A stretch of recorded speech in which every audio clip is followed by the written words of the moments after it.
আজ আমার বয়স ২৭ মাত্র। এ জীবনটা না দৈর্ঘ্যের হিসাবে বড়, না গুণের হিসাবে। তবু ইহার একটু বিশেষ মূল্য আছে। ইহা সেই ফুলের মতো যাহার বুকের উপরে ভ্রমর আসিয়া বসিয়াছিল, এবং সেই পদক্ষেপের মতো ইতিহাস তাহার জীবনের মাঝখানে ফলের মতো গুটি ধরিয়া উঠিয়াছে। সেই ইতিহাসটুকু আকারে ছোট, তাহাকে ছোট করিয়াই লিখিব।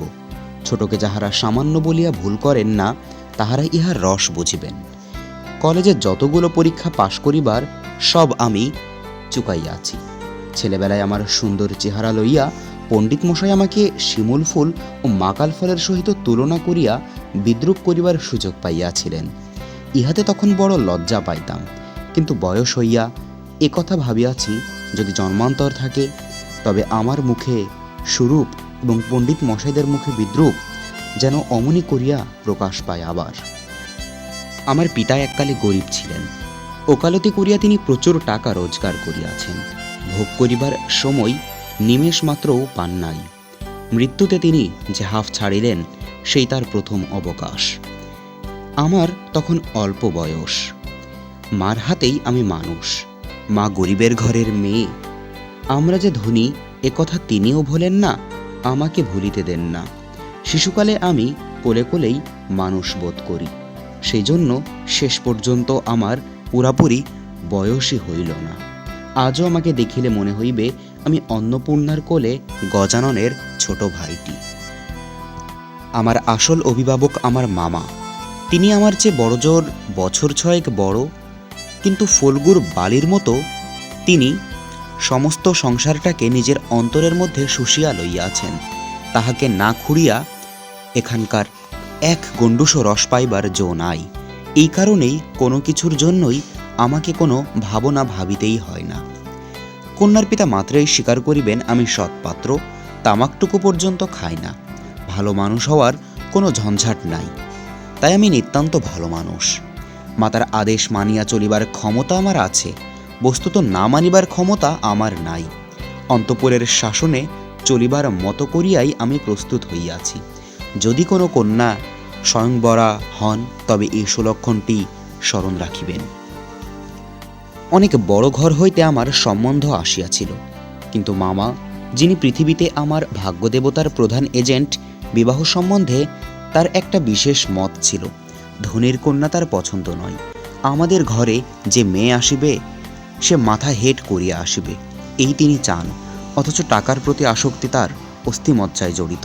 তিনি এমন বেহাই চান, যাহার টাকা নাই, অথচ যে টাকা দিতে কসুর করিবে না।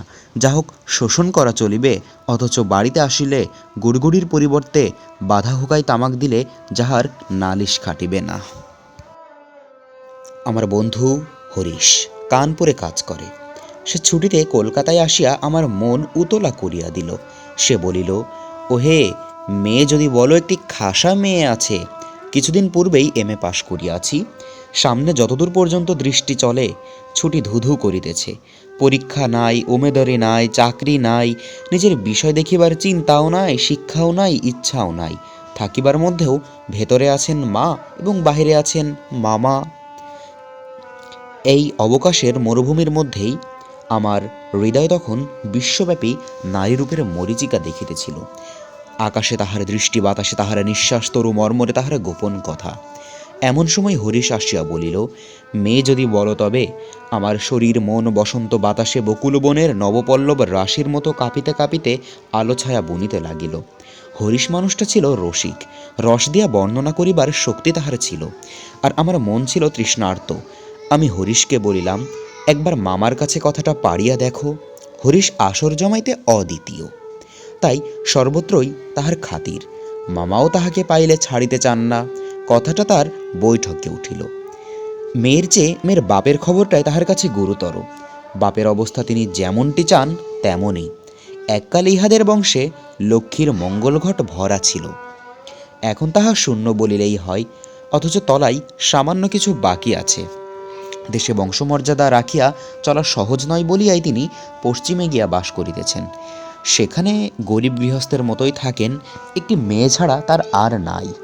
সুতরাং তাহারই পশ্চাতে লক্ষ্মীর ঘাটটি একেবারে উপর করিয়া দিতে দ্বিধা হইবে না। এসব ভালো কথা, কিন্তু মেয়ের বয়স যে 15। তাই শুনিয়া আমার মন ভার হইল। বংশে তো কোনো দোষ নাই, না দোষ নাই। বাপ কোথাও তার মেয়ের যোগ্য বর খুঁজিয়া পান না। একে তো বরের হাট মহার্ঘ, তাহার পরে ধনক ভাঙাপন। কাজেই বাপ কেবলই সবুর করিতেছেন, কিন্তু মেয়ের বয়স সবুর করিতেছেন না।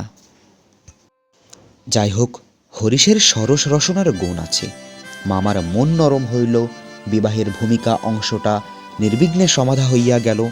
কলিকাতার বাহিরে বাকি যে পৃথিবীটা আছে সমস্তটা কি মামা আন্ডামান দ্বীপের অন্তর্গত বলিয়া জানেন। জীবনে একবার বিশেষ কাজে তিনি কোন্নগর পর্যন্ত গিয়েছিলেন। মামা যদি মন হইতেন তবে তিনি হাবড়ার পুল পার হওয়াটাকেই তাহার সংহতায় একেবারে নিষেধ করিয়া দিতেন। মনের মধ্যে ইচ্ছা ছিল নিজের চোখে মেয়ে দেখিয়া আসিব, সাহস করিয়া প্রস্তাব করিতে পারিলাম না।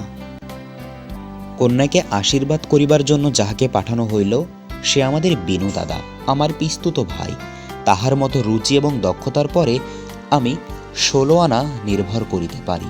বিনু দাদা ফিরিয়া আসিয়া বলিলেন, মন্দ নয় হে, খাঁটি সোনা বটে। বিনু দাদার ভাষাটা অত্যন্ত আট। যেখানে আমরা বলি চমৎকার, সেখানে তিনি বলেন চলনসই। অতএব বুঝিলাম আমার ভাগ্যে প্রজাপতির সঙ্গে পঞ্চস্বরের কোনো বিরোধ নাই।